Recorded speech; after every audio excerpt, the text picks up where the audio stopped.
Et bien voilà, l'acte irréversible est consommé. Voilà, donc là j'ai arraché la quille. Le quillard redevient dériveur intégral, tel que cette maquette était au départ, à l'origine. Voilà, donc fini la belle quille. Voilà, cette belle forme profilée, non pas aérodynamique, mais hydrodynamique de la quille.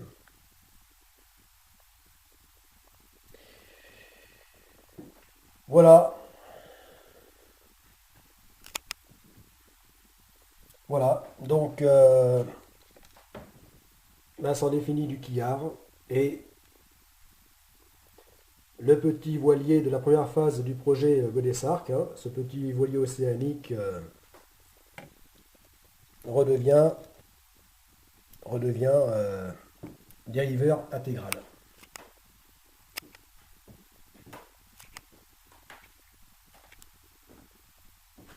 Voilà. Alors, revoilà cette quille, mais là non plus au 1/100e, mais au 1/20e. Voilà. Donc elle était fixée sur cette maquette qui à l'origine était donc en mode dériveur intégral. Voilà. Et comme la seconde maquette du petit voilier océanique, donc GA, eh bien, le skipper est tombé là. Chose à éviter à tout prix, surtout pour un skipper en navigation en solitaire. Voilà,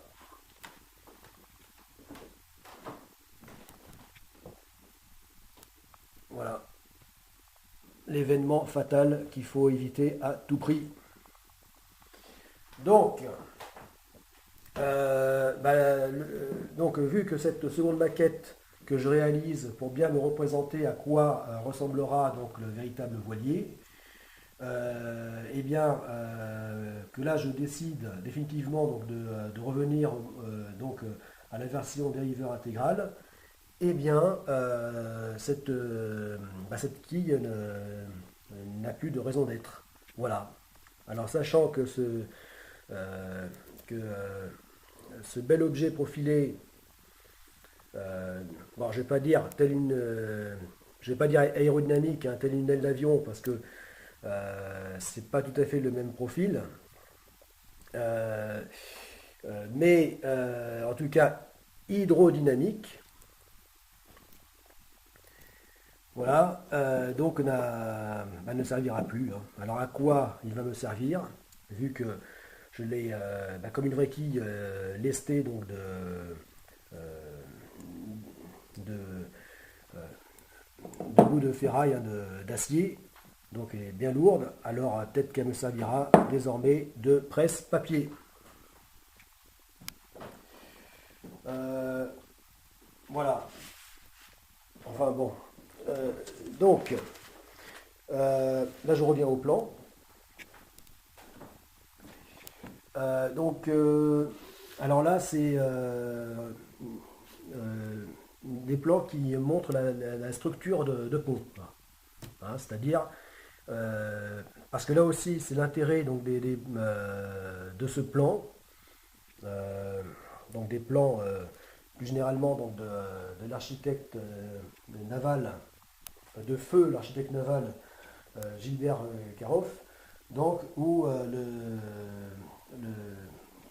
grand avantage de ces plans, c'est que il permettait une large gamme d'exécution. Voilà.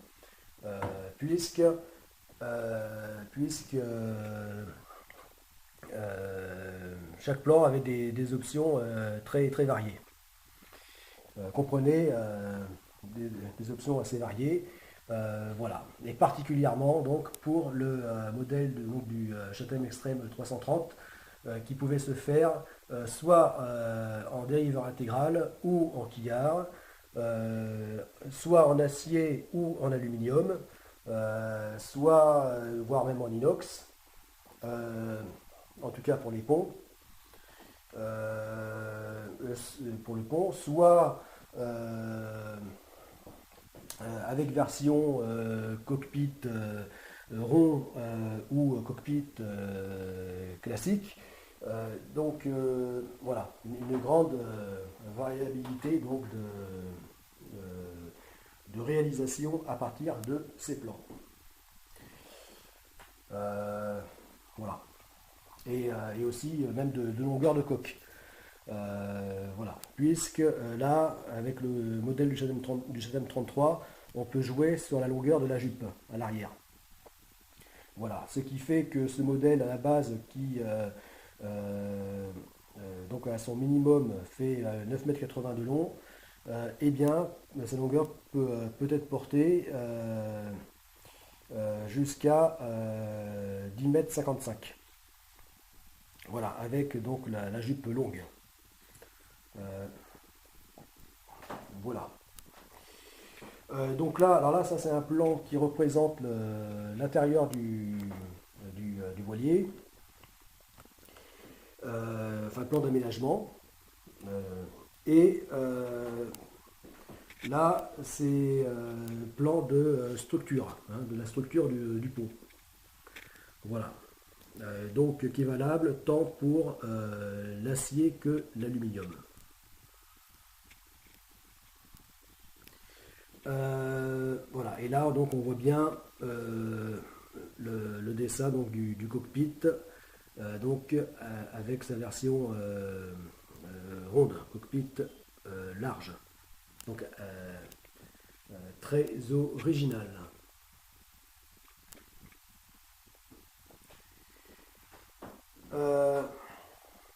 Voilà, voilà, donc euh, euh,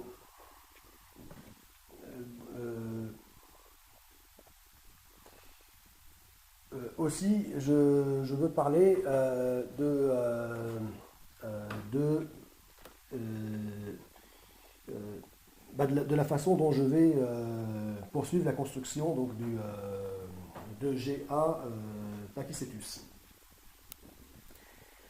Euh, donc, parce que idéalement, une construction de voilier de quillard, eh bien, c'est de le construire dans un vireur, comme j'ai tant expliqué sur d'autres vidéos, c'est-à-dire une paire de grandes roues dans lesquelles on monte donc la structure et on construit la coque, hein, le voilier, et ensuite on tourne la roue euh, de façon à ce qu'on puisse travailler dans les conditions idéales pour un soudeur. Voilà, c'est-à-dire faire en sorte de pouvoir, là, avec les roues, quasiment tout le temps, travailler en soudant à plat. En tout cas, en n'ayant pas à souder les bras levés, hein, en hauteur, hein, au plafond. Voilà, ce qui est là, et c'est qui là est donc la pire des situations pour le confort de travail, hein, d'exécution du soudeur. Voilà, voilà. Donc là, c'est le grand avantage de ce qu'on appelle le vireur, hein, la paire de roues. Voilà, de grandes roues. Euh, voilà, donc là, je mets ça à l'endroit. Voilà.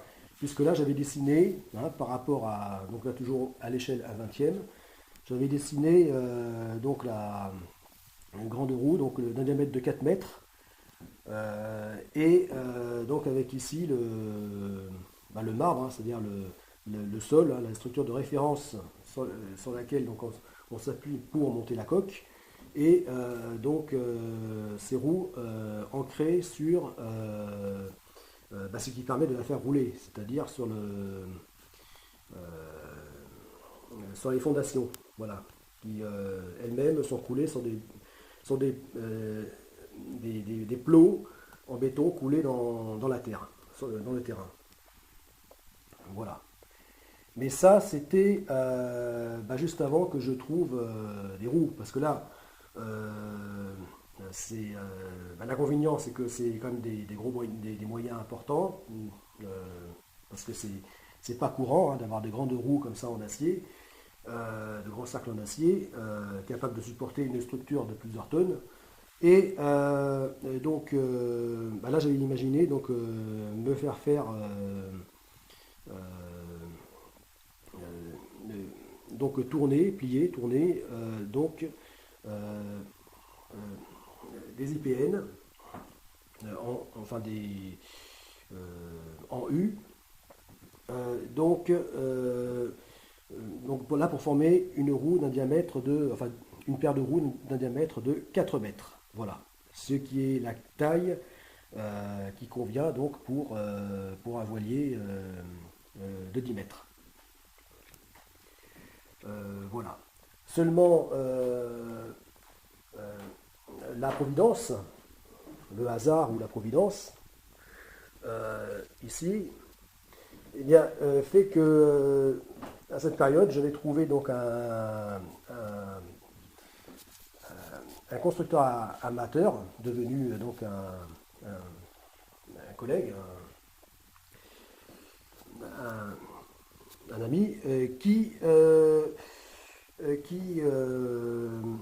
construisait à ce moment-là donc une magnifique goélette longue de 18 mètres, 20 mètres hors tout. Voilà, donc une goélette, coque en forme, coque acier, pont en inox, dont le poids de la coque dans les roues, hein, non compté, la coque pesait 11 tonnes. Voilà, seulement c'était des roues très grandes, hein, d'un diamètre de 5 mètres. Voilà, d'au moins 5 mètres, comme on voit ici. Voilà.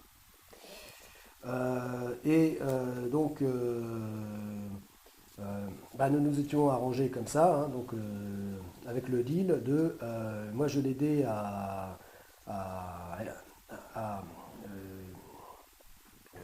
finir certains travaux sur son voilier, en échange lui me cédait donc ces deux anciennes roues dont il n'avait plus besoin, voilà. Ayant fini donc la coque à ce moment-là. Et donc, je me suis retrouvé avec ces grandes roues. Seulement ces roues, en fait, sont totalement disproportionnées, hein, puisqu'elles sont faites pour un voilier qui est quasiment 2 fois plus long que le mien. Donc là, c'est ça, en fait, je me trouve avec des roues vraiment disproportionnées. Voilà, ce qui finalement n'est pas un avantage. Voilà, parce que vous imaginez, la coque, la coque donc du 10 mètres paraît minuscule, quoi. Donc le fait que la coque se trouve suspendue dans les airs comme ça, au milieu de cette paire de grandes roues, eh bien, ça, du coup, paraît ridicule, hein.